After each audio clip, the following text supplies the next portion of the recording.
Hey guys, it's Casera, and today I'm going to be doing sci-fi book recommendations for beginners.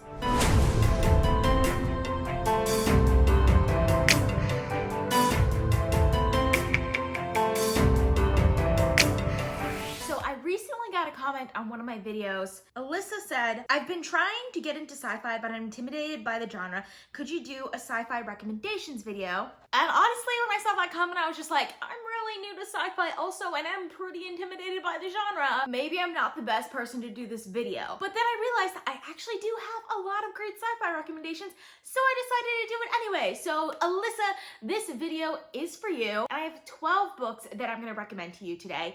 And these books, I broke them up into categories because some people are coming from different places that are wanting to go into sci-fi. So first I'm gonna start with YA books because it doesn't really matter where you're coming from when you're going into sci-fi. YA is usually a pretty good place to start because it's for younger readers.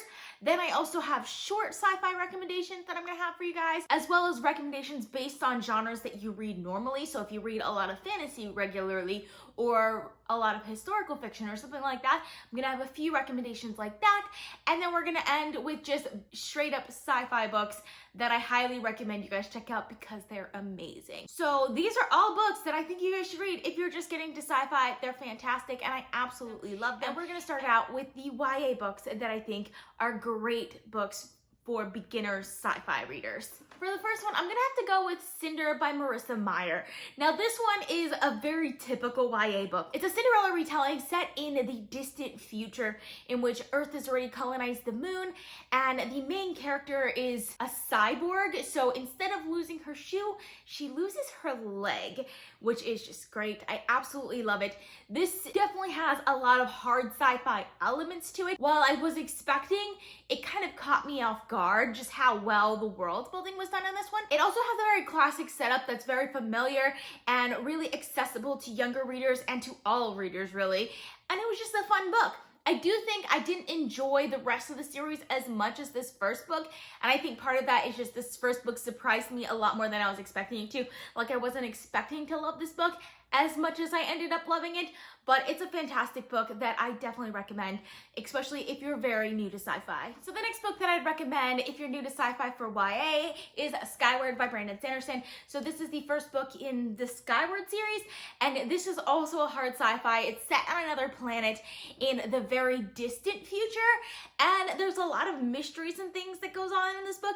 I think what makes this book stand out is that it's very much in the one main character's head, and she's very ambitious, and you get to follow along with her journey with just like elements of sci-fi thrown throughout the story. Also, if you like Brandon Sanderson, I think you'll end up loving this book because it has his classic writing style that is really enjoyable, and I really love this one. It has such a fast-paced plot that just draws you in the entire time and you don't want to stop reading it. And the last YA sci-fi book that I would highly recommend for new readers is Scythe by Neil Shusterman.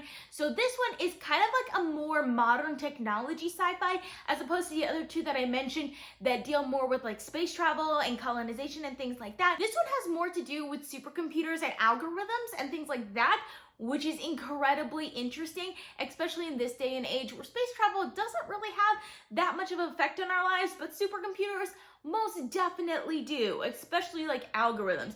If you ever heard the word YouTube algorithm or Google algorithm or SEO or anything like that, all of those are algorithms that change your life, whether you know it or not. And this book kind of explores the future of that technology, which I really enjoyed that aspect of it, but it is also very accessible in a YA setting. And it has a really interesting premise because basically the premise is that humanity has evolved beyond death. So there's these group of people that kill people for population control because why not? Now I do realize all of the books that I just mentioned, despite being YA, are kind of long. So I'm gonna have some really short sci-fi books that you guys can check out in case those are a little bit too long for you or you want to try something that's maybe not so much YA. So the first one I have for you guys is still a YA book, and that's Binti by Nadia Korafor. This is the first book in the Binti trilogy, and they're all super short novellas. This one is also kind of space travel-y, but it has fantastic world building in such a unique way that I absolutely loved. and it's super short. Like, I read this book in like maybe an hour. It doesn't take too long, and you still get a pretty good plot to go along with it. And of course, there's 2 other books in the series that if you liked the first one, you can easily continue on to the other ones right away, and it feels like reading one whole novel. But this is a fantastic, unique, own voices sci-fi novella that is a quick read. Another sci-fi novella that I would highly recommend is All Systems Red by Martha Wells. This one is also really short, and this one has to do with AI, and it's from the perspective of an AI, so an artificial intelligence.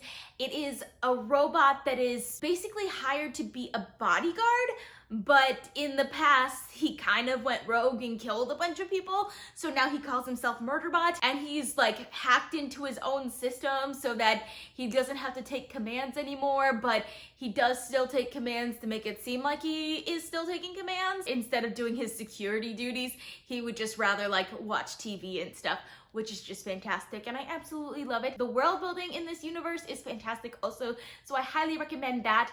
It is a series of 4 novellas, and there's actually a full-length novel coming out this year, and it's just such a fun, funny sci-fi that I would definitely recommend as well.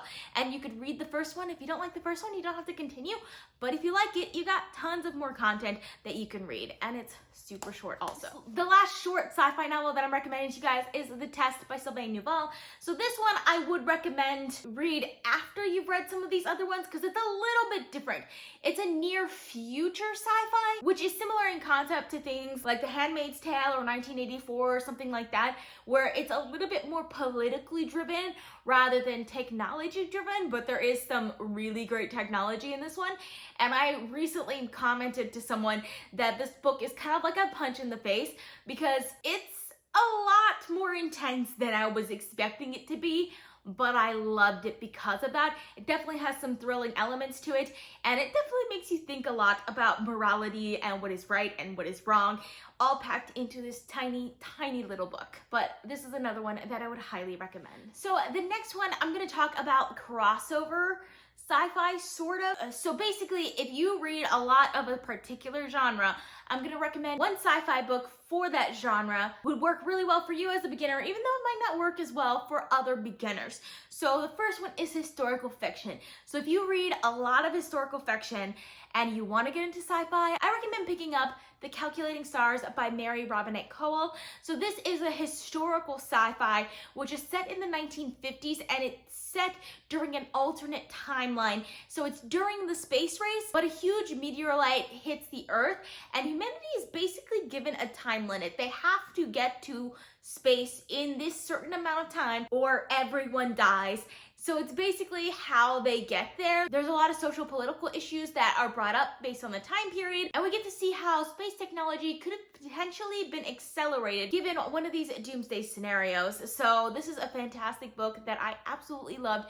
It definitely feels very much like a historical fiction, but at the same time is very much also a sci-fi. Now, if you like to read a lot of horror but want to try sci-fi, you've probably already read this book, but I highly recommend it anyway, and that's Bird Box by Josh Malerman. So this is a post-apocalyptic sci-fi that's set in a future where maybe this alien race has sort of invaded Earth, maybe not, we're not really sure. But it's basically a horror novel because there's a lot of suspense and things going on, but there's also a lot of talk about the future and things like that that you would get from a sci-fi novel. And there's definitely something not right with this world, and it's fantastic. It's a fantastic post-apocalyptic, but definitely a lot more of a horror. So if you read a lot of horror, I think this one would be pretty attainable for you to read and still get a little bit into the sci-fi genre. And the last crossover recommendation I have for you guys is for fantasy readers, especially high fantasy readers.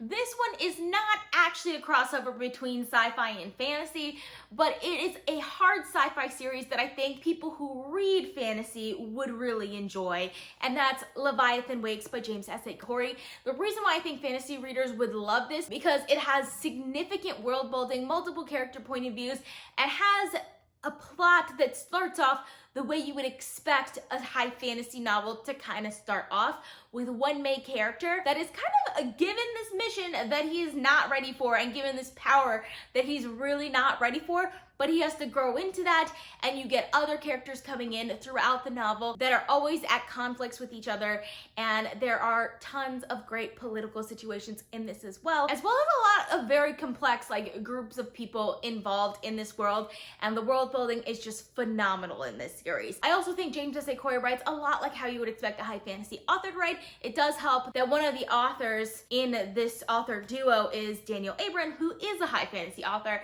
so I think high fantasy readers would definitely really love Leviathan Wakes, and pretty much anyone else too, because this book is fantastic and it's definitely one of my favorites. So now we're gonna move on to sort of the miscellaneous sci-fi ones that I'm gonna recommend for you guys, but all of these books are super easy to get into and are super fast paced and keep your attention the entire time, so that's why I'm recommending this to you. The first one I have to recommend to you guys is Ready Player One by Ernest Cline. So this one is basically a story about a virtual world in which the internet has basically become this other world where you can go and you can sit in these like contraptions that make you feel like you're basically walking and completely surrounded by this other world. So because of global warming and the earth is not as habitable as it used to be, people spend the majority of time in this world instead of on earth, and there's a lot of things that happen. It's also written sort of like a video game because there's like a treasure hunt going on in here. Our main character here is a teenage boy, but he is a child of the 80s somehow, and he's very much a gamer, so he's really relatable as well, and he just has a very fun art, and the plot of this book is fantastic. The next one that is pretty modern that I would highly recommend is The Martian by Andy Weir. So this is also a hard sci-fi that is basically the ultimate survival story because it's about an astronaut who accidentally gets left back on Mars, and he has to find a way to survive until he can be picked up again, and it's fantastic. The main character is just so hilarious, and he's put in some of the hardest possible situations, but he finds creative solutions for things, and it's done in a way that is very realistic. Like, you can see in the near future us trying to colonize Mars and accidentally forgetting someone there, and this is kind of like a roadmap of how we would try and get them back, and I absolutely loved it. I loved every second of this book and highly recommend it. And the last one I have to recommend for you guys today is Dark Matter by Blake Crouch. So this is probably one of my favorites on the list. So this one is kind of like a sci-fi thriller novel because Blake Crouch writes a lot of thriller, but he does have some hard scientific principles that are at the core of this novel, specifically the many worlds theory in physics. The idea that for every choice that you make, there is another world in which you made the opposite choice. These worlds kind of collide here, and it's fantastically done. I love the consequences of the technology that Blake Crouch writes in all of his books, and he always writes a killer plot that I highly, highly recommend reading. So that is all I have for you guys today. If you've read any of these books, let me know down in the comments because I would love to discuss with you guys. I post videos every Monday, Thursday, and Saturday at 6 p.m. Eastern time, so consider subscribing. I also post bonus videos so you want to be notified as soon as I upload. You can click that little bell icon. If you like this video, please give it a big thumbs up to support my channel. All social media links are in the description down below. Thank you guys so much for watching, and I'll see you guys next time.